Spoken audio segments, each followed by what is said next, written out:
Good evening. నా dinner కోసం నేను మొలకెత్తిన పెసలు, గ్రీన్ పెసలు తీసుకున్న, రోస్ట్ చేసిన 1 కప్ ఓట్స్ తీసుకున్న, 2 చిల్లీ, ఇంకా దాంతోపాటు జీలకర్ర 1/2 స్పూన్ వేసుకోవాలంటే వేసుకోవచ్చు, లేకపోతే వద్దు. దీన్ని మిక్సీకి వేసేస్తాము.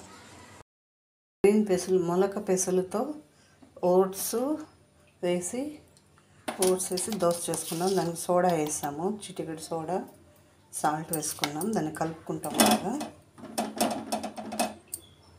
ఎన్నో కాగింది కదా, దోశ పిండి వేసుకుంటాము.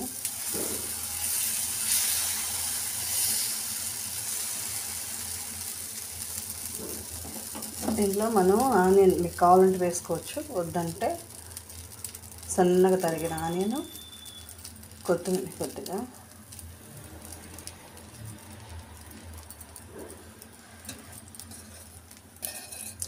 కొద్దిగా ఆయిల్, డైవర్ట్ వేసుకుంటే ఇంకా బాగుంటుంది.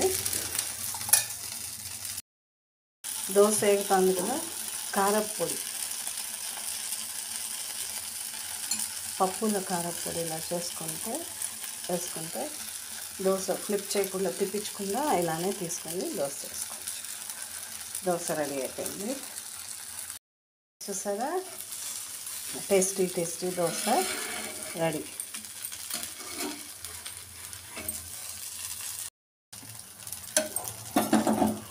పప్పుల పొడితో దోశ రెడీ అన్నమాట.